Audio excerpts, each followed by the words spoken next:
Buenas tardes. A mí solamente me toca repetir lo que ya dijo el compañero y también lo que estaba diciendo la señora.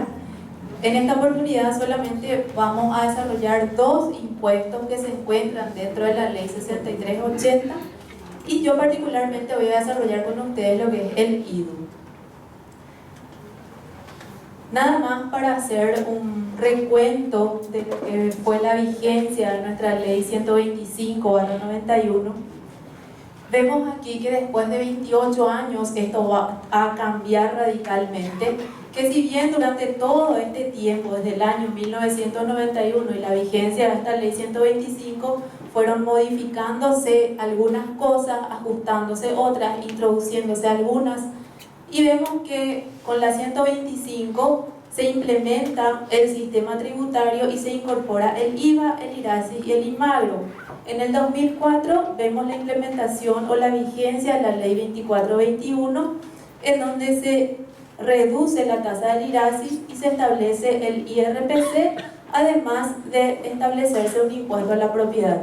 Después, en el 2012, vemos la entrada en vigencia del impuesto a la renta del servicio de carácter personal, más conocido como IRP, con la ley 4673. En tanto que en el 2013 entra en vigencia la ley 5061 y se incorpora el IVA agropecuario y se cambia de lo que anteriormente teníamos como IMAGRO por el IRAGRO.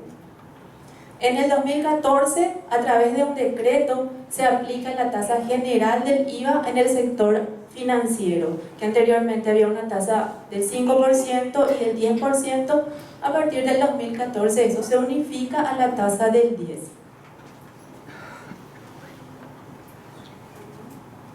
Después tenemos en el 2015 y 2018, que solamente se ven acá que hubo cambios en el impuesto selectivo al consumo, nada más hubieron aumentos en la tasa del ISC, 2015-2018. En el 2019 ya tenemos publicada la ley 6380 de simplificación, de modernización y simplificación del sistema tributario nacional. Y como repetir una vez más lo que dijo el compañero, vemos en esta lámina el actual sistema tributario nacional en cuanto a los impuestos a las rentas.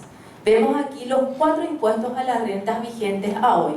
Tenemos el IRASIS, el IRAGRO, el IRPC y el IRP.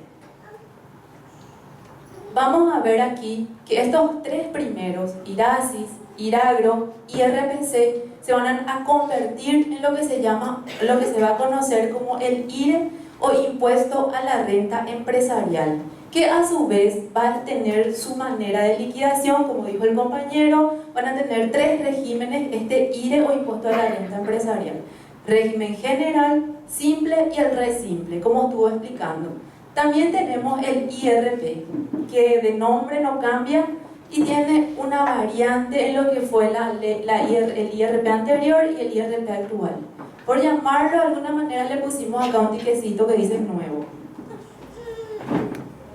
La diferencia radical entre el IRP anterior y el actual es que hoy tenemos como contribuyentes del IRP a las personas físicas y a las sociedades simples. A partir del 1 de enero del 2020, las personas físicas solamente serán los contribuyentes del IRP y ya no las sociedades simples. Esa es una de las pequeñas diferencias que se pone dentro de este impuesto, que también va a tener su manera de liquidación y va a tener bien diferenciado y va a tener 2 formas de liquidar, y van a encontrar luego ya dentro de la ley también diferenciado lo que es la renta y ganancia de capital y las rentas por servicios personales.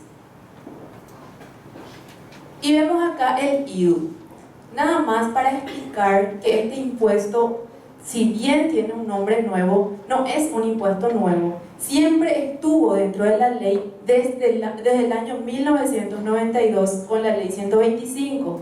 ¿Y por qué digo que siempre estuvo dentro de la ley? Porque el IDU es el impuesto a los dividendos y a las utilidades que las empresas pagaban, esos dividendos y utilidades al cierre de su ejercicio. Pagaban una tasa del 10% cuando distribuía utilidades, más un 5% adicional. Eso ustedes van a encontrar hoy en el artículo 20 de la ley 125. También tenemos aquí una flechita que indica que el IDU está constituido por el IRP. Y sí, la persona contribuyente del IRP que recibe dividendos y utilidades cuando él es socio accionista de una empresa, actualmente liquida el IRP cuando recibe esas utilidades. Y de esas utilidades y dividendos recibidas por un lado y pagadas por otro lado, del lado de la empresa, de esas dos vamos a hablar y esos son los que constituyen hoy el IDU.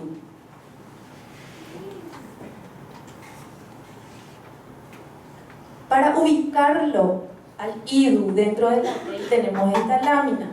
Vemos acá la ley 6380, que está conformado por 3 libros y en total conforman 153 artículos. El libro 1 y el libro 2 sumados tenemos 130 artículos. El libro 1 trata exclusivamente de los impuestos a las rentas. El libro 2 trata del impuesto al consumo. Le vemos allá el IDU que está dentro del impuesto a las rentas. En el libro 1, impuestos a las rentas, le ubicamos al IDU, impuesto a los dividendos y a las utilidades. ¿Quiénes son contribuyentes de este impuesto? Son las personas físicas y las personas jurídicas. La característica que tienen que tener estas personas físicas o jurídicas para que sean contribuyentes del IDU es que necesariamente deben ser socios o accionistas o consorciados o dueños de empresas. A su vez, pueden ser residentes o no residentes. ¿Por qué decimos, y tenemos que tener bien claro y no confundir residencia con nacionalidad? Puede ser residente un extranjero que esté viviendo en el Paraguay, puede ser socio o accionista de una entidad constituida en el Paraguay. Esta entidad va a distribuir dividendos y utilidades a este extranjero que reside en Paraguay, y en ese sentido el extranjero se constituye en contribuyente del IDU y tiene la característica de residente.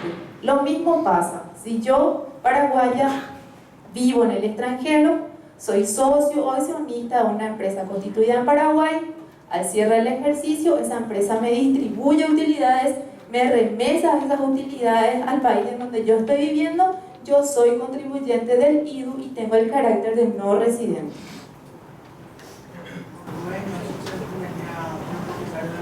Esas muy personales, sí. Y una vez, bueno, la empresa distribuye utilidades, se paga. Y esto, y ese accionista tiene también renta personal. ¿Va a declarar eso en su IRP? Voy a llegar a esa lámina. Bueno, tenemos entonces los contribuyentes, personas físicas, jurídicas, pueden ser residentes, no residentes, pero exclusivamente tienen que ser sí o sí dueños, socios, accionistas o consorciados de empresas. Después la ley habla, no se refiere la ley 6380 textualmente a esta figura SDUR. No van a encontrarlo así dentro de la ley, pero se refiere a ella, hace referencia a las empresas que generan utilidades y dividendos. Viendo así la ley, llanamente no lo van a ubicar, pero en todas partes de la ley, exclusivamente en la parte del IDU, se refiere a las empresas que generan dividendos y utilidades. En el decreto sí va a aparecer esto, va a estar ya en el artículo 1 del decreto y va a estar definido lo que es una SDUR. ¿Y qué es lo que es una SDUR? Es la sigla, entidades generadoras de dividendos, utilidades y rendimientos. ¿Por qué es importante tener en cuenta esta figura y recordar esta figura? Porque esta figura va a cumplir funciones dentro del IDU. Su función va a ser agente de retención del IDU y también va a ser sujeto retenido de este impuesto. La SDUR puede ser un consorcio, una empresa unipersonal que liquide el IRE por el régimen general. No así que liquide el IRE por el régimen simple o resimple. Esos no van a constituir entidades generadoras de dividendos y utilidades. También están las sociedades anónimas, las SAES, las AECAS, la sociedad de responsabilidad limitada y las empresas extranjeras. Todas estas estarán constituidas o serán conocidas como EFDUR o entidad generadora de dividendos y utilidades. No podemos confundir también a la EFDUR como contribuyentes del IDU. Ellos no van a ser contribuyentes del IDU. Los contribuyentes del IDU van a ser los socios, accionistas o dueños de estas entidades. No las entidades, sino sus socios, dueños o accionistas. No, la EFDUR no es contribuyente del IDU. Tenemos también la figura de la estructura jurídica transparente. Esta estructura jurídica transparente aparece en la ley en el artículo 4 y la define. ¿Por qué está en el artículo 4 y por qué yo voy a hablar en el IDU de él? El artículo 4 no se refiere al IDU, se refiere al IRE, pero la define ya a esta estructura en el artículo 4 y el IDU, como había dicho anteriormente, esta estructura jurídica va a funcionar dentro del IDU como dice su nombre, estructura jurídica. Y la ley se refiere a ella como un mecanismo, como un ropaje jurídico que la persona va a utilizar para obtener dividendos y utilidades. Es decir, que esta estructura jurídica transparente también se va a convertir en una EFDUR. Aquí este camioncito también tiene que estar dentro de esta EFDUR. Vemos acá que la estructura jurídica transparente funciona para que la persona se encuentre beneficiada de alguna manera de las utilidades y dividendos que le puede generar esta estructura, este ropaje jurídico. Esta estructura jurídica transparente puede tener una duración, no va a estar definida por la ley, puede tener una duración que quiera tener. Puede ser constituida por un grupo de amigos, puede tener una duración nada más de 1 año y después desaparecer cuando cumpla con su objetivo. Vemos acá en el ejemplo de la personita que va a introducir o va a hacer trabajar, por decir de alguna manera, su dinero dentro de este ropaje, dentro de esta estructura jurídica. Puede ser dinero y puede ser acciones. Introduce su dinero dentro de este camioncito y este camioncito a su vez le ponemos el dibujo del camioncito porque es el que va a administrar y va a darle movimiento a ese dinero que la persona va a depositar dentro del vehículo. Entonces, este vehículo a su vez puede adquirir acciones de una EFDUR o de una empresa jurídica. Vemos ahí la empresa jurídica. Al cierre de su ejercicio le va a distribuir utilidades a la estructura jurídica transparente y a su vez la estructura jurídica va a ser sujeto retenido del impuesto y va a ser contribuyente del IDU en este contexto. ¿Por qué va a ser sujeto retenido del impuesto? Porque aquí esta EFDUR, esta entidad generadora de dividendos y utilidades, va a distribuir los beneficios y va a retenerle a esta estructura la tasa de este impuesto que vemos acá, que después vamos a desarrollar porque el 8%. Otro ejemplo muy similar, pero en este sentido se comporta esta estructura como un agente de retención. En este estaba como sujeto retenido y acá vemos como un agente de retención. Es agente de retención porque la estructura jurídica transparente ya no compra acciones de una empresa jurídica. Directamente él funciona su negocio por sí mismo. Acá vemos otra vez a la persona que introduce acciones en esta estructura y esta estructura a su vez funciona por sí mismo y al cierre del ejercicio distribuye las utilidades a su socio accionista y ahí le retiene la tasa del impuesto al beneficiario. Entonces ahí se constituye como agente de retención.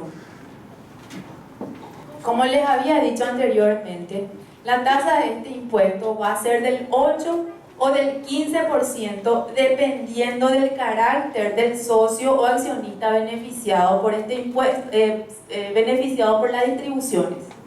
Va a ser del 8% si el socio accionista es residente y va a ser del 15% si el socio accionista es no residente o vive en el extranjero.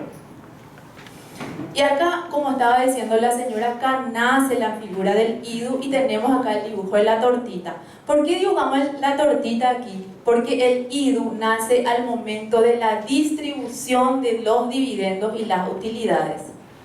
Como dijo la señora también, el IDU solamente, este impuesto aparece cuando hay distribución. Si no hay distribución, no aparece el IDU. Porque la empresa, al cierre de su ejercicio fiscal, puede hacer tres cosas de su dinero.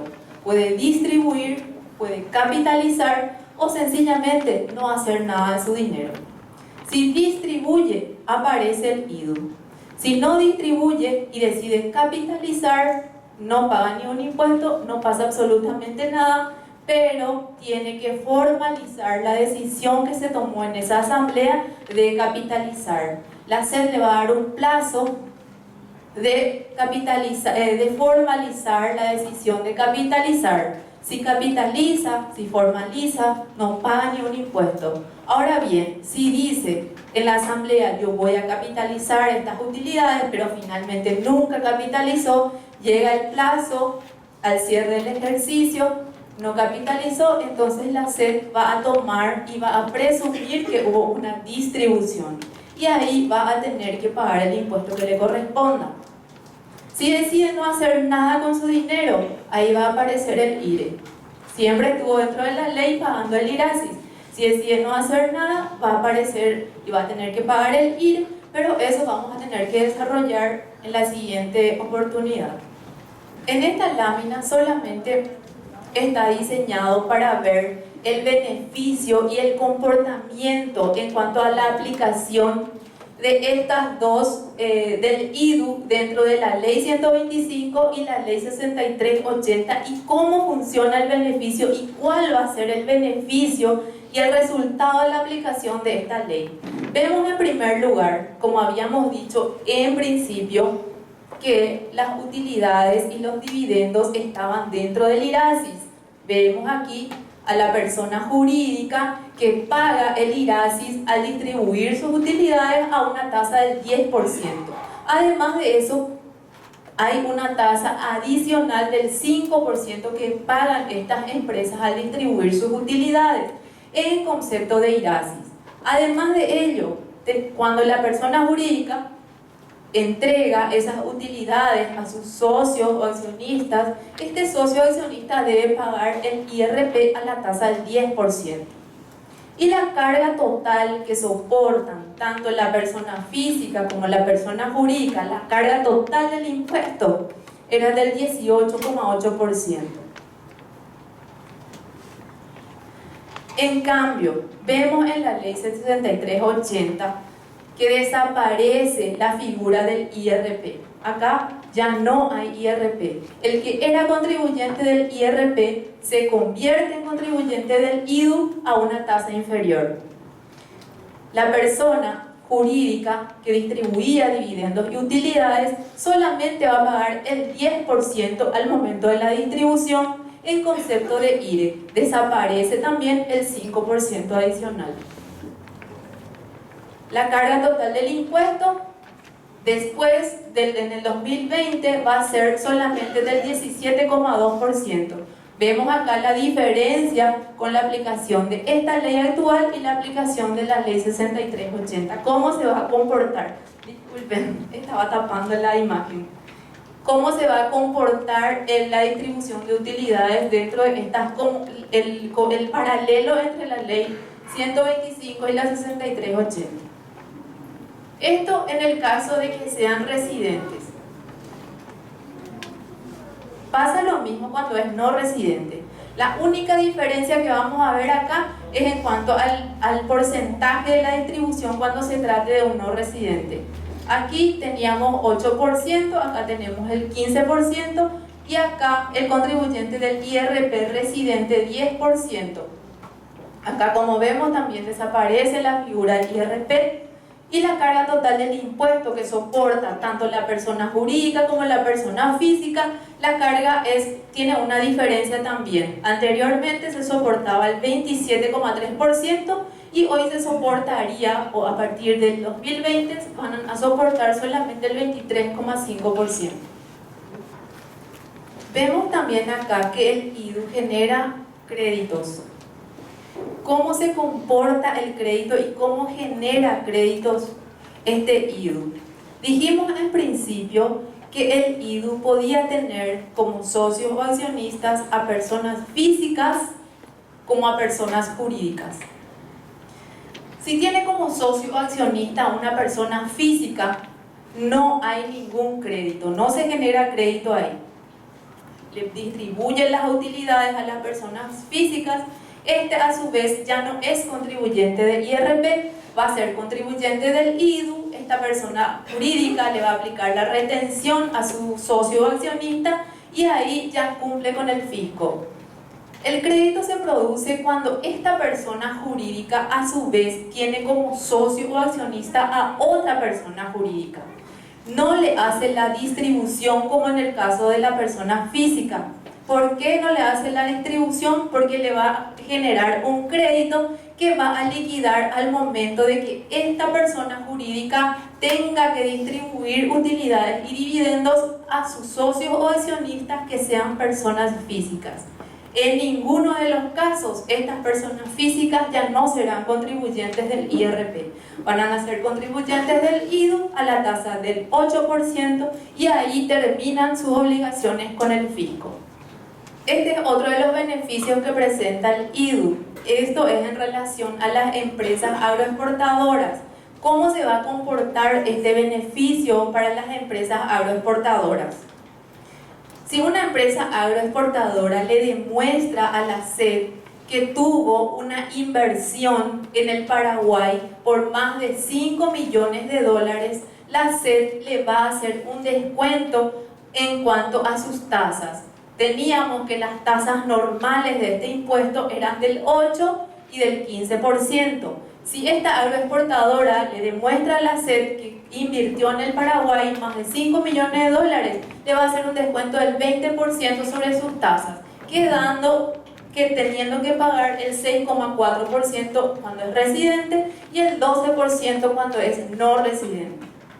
Después tenemos los comprobantes de retención y la obligación de la ESDUR. Aparece otra vez ahí la figura de la ESDUR. Ya no le pusimos el nombre porque queremos que se acuerden de esa sigla ESDUR. Cuando ven acá la persona jurídica, vamos a acordarnos de la sigla ESDUR. La ESDUR, entidad que va a generar los dividendos y las utilidades, tiene que darle su comprobante de retención a su socio, accionista o al beneficiario que recibe esa utilidad a través del sistema Marangatú. No va a utilizar más el sistema, no va a utilizar más el TESACA. No va a necesitar tener instalado ya en una computadora el TESACA, del cual va a tener que emitir su comprobante solamente a través de esa computadora. La persona jurídica, a través de cualquier medio de internet, va a poder ingresar en el Marangatú para generar su comprobante de retención, le va a entregar o emitir a través de su correo electrónico al socio accionista y ahí va a cumplir ya su obligación con el socio accionista. A su vez, la persona jurídica se va a encargar de depositar lo retenido a la administración tributaria y ahí termina su obligación también con la administración tributaria. Este es uno de los impuestos más cortos que se encuentran dentro de la ley. Solamente tiene 6 artículos y lo van a encontrar a partir del artículo 40 al 46. Y son los más relevantes, son prácticamente lo que está acá y lo van a encontrar ahora en la ley. Y dentro del decreto también van a encontrar más específicos, más van a estar, la ESDUR, por ejemplo, ya va a aparecer como un concepto dentro del decreto. Y de mi parte es todo, y ahora les dejo con la compañera para también desarrollar el IVA. Perdón. Si es que tienen algunas preguntas. Permiso. ¿Puede ser? Sí. En este caso, el accionista lo único que va a recibir es su comprobante de retención. No hace falta presentar ninguna declaración jurada. Él no va a presentar, el accionista no va a presentar ninguna declaración jurada. Va a presentar declaración jurada la entidad que va a ser agente de retención. Él sí va a presentar al cierre de su ejercicio fiscal, va a presentar una declaración jurada y va a constar en esa declaración jurada la fecha en que distribuyó esas utilidades a sus socios o accionistas. La persona física no va a tener esa obligación. Si yo invierto mi dinero, por ejemplo, un ejemplo así bien normal, Cadiem, invierto mi dinero en Cadiem y ellos me dan intereses por rendimiento por lo que yo invierto. Y ellos vuelven a utilizar mi dinero para hacer otras inversiones. Entonces, cuando yo recibo esos beneficios, yo tengo que pagar IVA. Este es tu ejemplo. Sí. No, vos no vas a pagar el IVU. No, acá él va a ser el sujeto retenido. Si es que él compra acciones de una estructura, esta estructura le va a generar utilidades y dividendos y él va a ser el sujeto retenido por la entidad jurídica de donde compró la acción física. Esta entidad es la que se va a encargar de distribuir y le va a retener a él, y esta entidad es la que va a cumplir con el fisco en esta situación. Bueno, para continuar un poquito con el IVA, que es bastante corto, ¿verdad? Cuanto a los cambios, es importante resaltar que ustedes van a encontrar los cambios desde el artículo 80 al 106 de la ley 6380 del 2019. En cuanto a lo que es el hecho generador, se mantiene el hecho generador, no hay ningún cambio. A fin de recordar, vamos a citar cuáles son los hechos generadores, que sería la enajenación de bienes, la prestación de servicios excluidos los de carácter personal que se presten en relación de dependencia y la importación de bienes. Se mantienen esos hechos generadores. Y algo nuevo que encontramos dentro del IVA es lo denominado servicios digitales. Ya se habla dentro de esta ley lo que sería servicios digitales y nos dice, son aquellos servicios que se ponen a disposición del usuario a través de Internet. Son prestados en territorio nacional cuando sean utilizados o aprovechados efectivamente en el país. Ahí ya nos habla de esto. Y cuando hablamos de territorialidad, hablamos de lo que es prestado dentro del territorio nacional y nos habla de las condiciones que se tienen en cuenta para saber si está dentro del territorio nacional o si no. Eso nosotros podemos verlo en el artículo 84 de la ley 6380.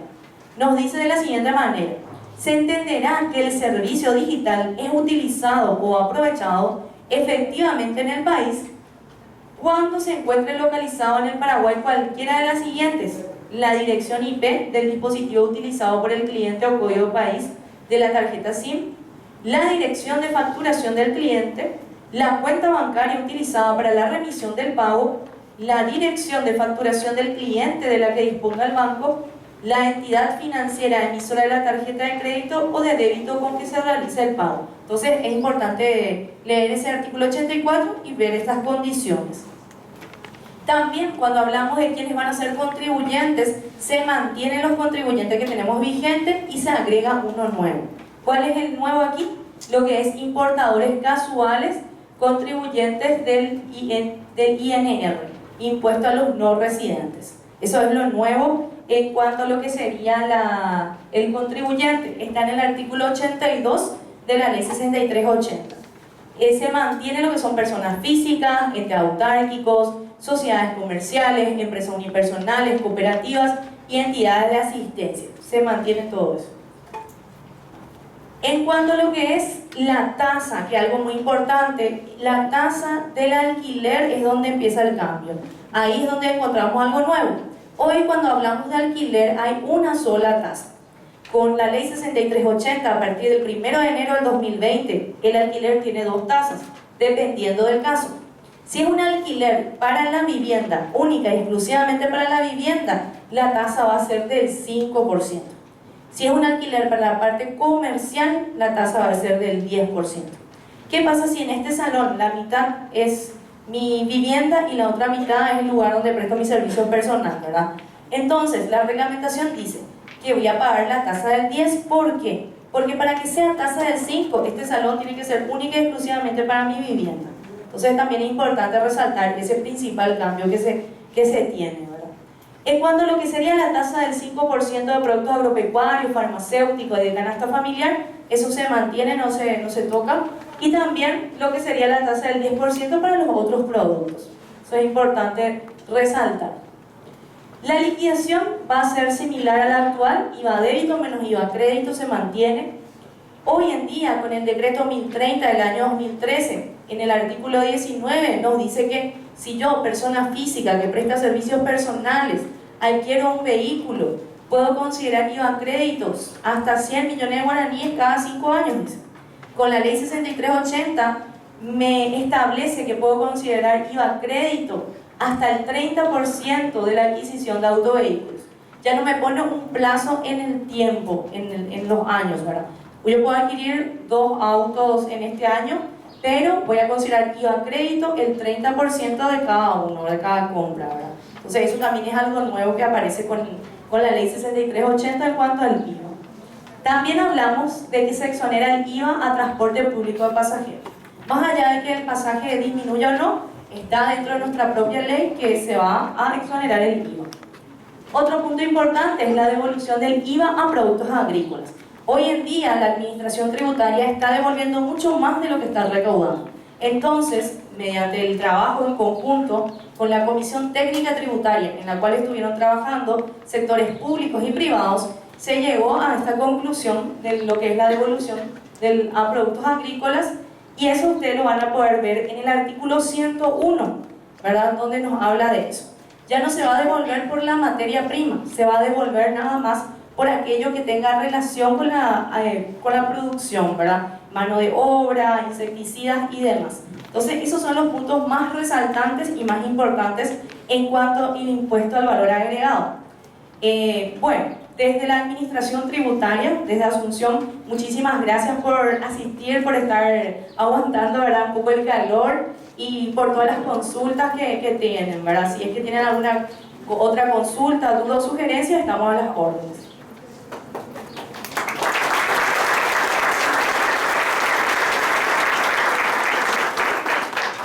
Gracias. Para mí y para mi equipo es un placer gigantesco poder estar ante ustedes, porque me permite salir un poco de Asunción de vez en cuando. Así que cuando ustedes llamen, nosotros vamos a estar acá. Gracias por haber aguantado este calor, por haber aguantado este hacinamiento.